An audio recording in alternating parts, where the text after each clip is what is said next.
Steve Donahue and Deuce Jones. We'll start with some opening comments from Coach, and then we'll get questions for Deuce first. Just a note, the 29 points today for Deuce Jones were a career high. His previous career high of 27 came against St. Joe's at LaSalle last year. Coach? Great, thanks, Chad. I thought it was a great Big Five game right off the start. Like, both teams playing really hard. Every possession mattered. And I think that's something we've been talking about as a group. I think we have a tendency to play good for 10 and then take a few minutes off. And we came in at half, and I thought they punched us in the mouth. I thought their physicality bothered us. I give these guys credit. I thought we came in the second half with a lot more purpose about how we're going to guard and how we're going to score and execute. And both, I thought Derek and Deuce and Fink in particular down the stretch really executed. Questions for Deuce? Deuce obviously didn't have a great game in the opener. Is that something? How much does that kind of fuel you coming into a game like this? Definitely fueled me. But one of the coaches told me just flush my expectations and just come out and play free and let things just come to me. And I did that, and I just went right through my teammates. They tied it at 60, and then you scored, I think, 9 of the next 11 or 12 points. During that stretch, it seemed like you really wanted to put it on your back and take the ball, especially if you're taking the ball to the basket, had nice up and under. Is that a part of your game or part of the time in the game that you really wanted to kind of take over at that point? It's just my teammates having trust in me. Like, they see it kind of every day in practice. So just them trusting me on the court is just a lot of respect to them. Deuce, what was working for you tonight that wasn't working, in game one? Just my pace, just slowing down and just starting off aggressive early. First game I started off slow. This game I came off the bench, brought energy, and it was just contagious. What do you think about coming off the bench? Is that a role? I mean, doesn't matter where I guess it's where you end, but yeah. Nobody wants to not start. What's that? No one wants to not start. I understand. You're probably not used to that, but Oh, no, it's fine. Like, actually, I am used to it because my first 12 games last year, I came off the bench and I performed. It wasn't nothing new to me. It's just what the coaching staff agreed on, and I agreed with it, and then the results came out. Is there something that you're looking for when you're, in a game where you are coming off the bench? Like, what are you sort of analyzing those first few minutes? The first few, just see how everything's playing, how everybody's like moving, and the spots that I can get to and that I'm comfortable getting to. And then once I get to those spots, then it's ball game. Deuce, you mentioned the energy you came in with once you came off the bench. You attacked the basket a lot in this game. Obviously, you got the free throw line 13 times. Was that your game plan going into this? No, just going with the flow, just seeing what the defense give me, and my teammates trusted me with it, so I just perform. On like a similar note, like how long does it kind of take you, how many possessions to kind of figure out, like, all right, who you can drive on, who you can get by? Like, how long does that kind of take you into a game to kind of It's just like a read, maybe the first possession and maybe the fifth possession, but it's just whatever the defense gives me. What about tonight? Start off a little slow, so they gave me like open shots early, so it just got me fueled. what do you think this team can be? It could be very good. I don't want to speak in like very far into present, but we can be very good if we continue to do the same thing every day and just be an everyday guy. 2 more for Deuce. How does a scoring performance like this kind of feed into your confidence going forward into the season? Doesn't really feed into it. It's just I just play my game. I just let everything come to me, and I just trusted what the coaching staff had for me, and I'm just going to continue to trust them. Late in the game, you found Fink for a huge 3 that pretty much put the game away. Can you talk about what it was like to also contribute in other ways other than scoring? I seen everybody really pretty much collapsing on me, and Fink's our best shooter, so why not hit him for a wide open shot and take him contested? And once the ball left his hands, everybody knew it was good. You could see the bench jumping, the fans jumping, so it was just a great experience. Thanks, Deuce. Thank you. Good job, Deuce. Yep. All right, coach. I was in here Monday, and I asked you what wasn't working for Deuce because he only had the 2 points, and he explodes for a career high tonight. So from your lens, from you, what did you see that was working for tonight? A lot of things, I'll sit in the middle so you can see me. A lot of things go on in these young guys' heads that are first game of the year, transfer, so much expectations. I think he can get to the best of them mentally. And honestly, he just did not play the other night like he's been playing every day in practice. And today he did. The best thing I liked about it, like everything was within our offense tonight. It was all the reads, all the things he's talking about. He made decisions to go to hole because how he's being guarded. It wasn't predetermined. And when he does that, like, he is really good. Like that number, yeah, it's 29, but look at the efficiency numbers. 2 to 1 assist to turnover, 12 for 13 from the foul line, 3 for 3 from 3. It's an efficient 29. And that's kind of what I'm harping for him to keep growing as a player. His competitiveness, his defense, all that's there. Now he is a very smart player when he allows the game to slow down like he did tonight. How big was Haskins down the stretch? He obviously got off to a slow start, ending with 15. Yeah, People looking at that box score. I thought Days is, like he said, everyday guy, because everything you heard was what we tell people. Days an everyday guy. Like, he's every day. It may not work great, but it's going to be really good. You know what to expect. And it's a quiet 15, wouldn't you say? Like, he just plays off the catches. He doesn't have to have the ball. He cuts well. He rebounds well. And I think the experience that he has now, he was in a lot of battles last year for a really good team. And I think his confidence in keeping his focus when it wasn't going well was key. Obviously, you know Zach so well. Everyone's trying to figure every team out. You can look at, film, but everybody's kind of new.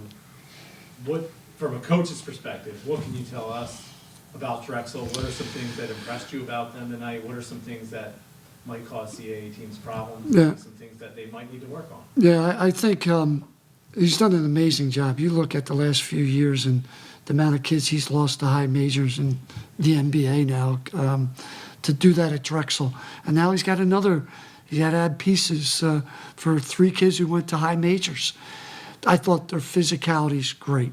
I think their toughness is really good. I think as those guards, in particular Beard and Vanderhorst, get used to each other and they can play with the other bigs, I think they're going to be really good. I thought when we took our pressure off today and settled in on a half-court defense, if they're not going by it, it's kind of difficult for them to score at this point. That will improve as they get used to each other, I think. But I told them, I thought at halftime, I was like, that when we scrimmaged Seton Hall and we matched their physicality, I thought Drexel was way more physical than us in the first half. Steve, what do you think of how Austin's played so far this season? Austin? Yeah.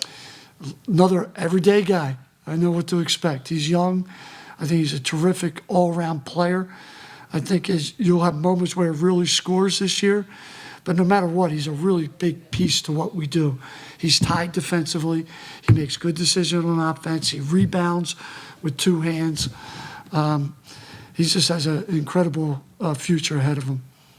Obviously, you're very familiar with the Big Five, but what is it like for you to get, the first Big Five win under your belt at your new? Yeah. Like, listen, Billy and his staff and the players here have hung 2 straight banners. There's a level of expectation now. And I feel strongly I got to do whatever I can to help us hang a 3rd banner. And it means a lot in Philly. I said this when we decided to go to this tournament format.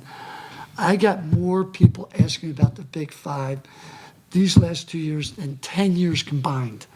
Like, everyone knows what it is, who's going to win it. Obviously beating Villanova twice. This thing matters to the 6 schools, and I love being a part of it. In order for you guys to, make it 3 in a row, you're going to have to go through Penn. What's that game going to be like for you? Josh, I do a very good job of separating my past experiences, and I love Penn. I loved it 20 years. Probably coached more games than anybody in the history of that building as an assistant and head coach. But I think of the people I coached and the people I worked for, as I did when I went to Cornell back with Penn. It wasn't, that building's not emotional to me. It isn't. That's not what really drives me. It's all the people that went through that experience with me. And I feel that way about Penn. I loved it. I loved that experience, those guys on that side. But my responsibility is to this team to be at my best that night, and I think I will be. Well, you're going to be coaching against some kids you recruited and are very familiar with and know For their sure. tendencies. And, can that help you? Can that can you know too much? Yeah, you as a coach, you probably think you got to be careful because at this age, kids get better, kids get different. Fran's a terrific coach. They run different stuff. Guys are more comfortable. So I do think I can, I know all those Drexel guys too for years, being in my gym and me over there. It can help, but everyone gets a little better, and you just don't want to assume that you know what this kid can do and lead these guys who are guarding them down that wrong path. So I'll use my intel on them, but I'll make sure that I don't overdo it for sure. Steve, Jaden Glover looked like a potential high-end Atlantic 10 player on Monday and tonight's scoreless. Yep. What did you see from him? And, obviously you don't want those big, like Deuce Right. the other night, Jaden tonight. Right. How can you kind of sort of get some... Yeah, I think that's the goal. Jaden Glover, honestly, this tonight was his second college game that he really played in. Deuce's played a freshman year. We have so many first and second year. I don't think, and Glove will know this when he's older, he doesn't know how it's going to feel every time out. Like, what's it look like? And I'm just trying to tell him, don't expect that you're going to get every open look now. Just try to live in the moment, figure it out. The one thing he does every day, he works extremely hard on every aspect of the game. He's a very good defender, very good rebounder, really good communicator, understands the game. So tonight he probably felt like, well, I should score too. And like Deuce learned the other day, it will come. 2 more. Through 2 games now, what have you learned about your team maybe that you hadn't seen from them in the preseason? I think I probably putting too much into how I want the offense to exactly look, and I'm asking things that they're probably not totally equipped to. I thought in the second half we simplified the looks, like pass, action, play, as opposed to I'm trying to get them to do this stuff, and they're probably not built like that. Doesn't mean we don't play smart, doesn't mean we don't cut, doesn't mean we don't make good decisions, but the strength of this team is different than maybe I thought. So I got to keep putting these guys in the right spots and running the right actions and not pre-scripting because I want it to look a certain way. Any thought that goes through your head when I tell you that the only 2 coaches in Big 5 history to win a game in multiple schools are yourself and Fran Dunn? Yeah, that's like growing up here, that's crazy. I think between us, we missed Villanova. We got that done. I mean, it's like, as you guys, if you grew up here, like this Big 5 stuff is amazing. It's and I've been somewhere else.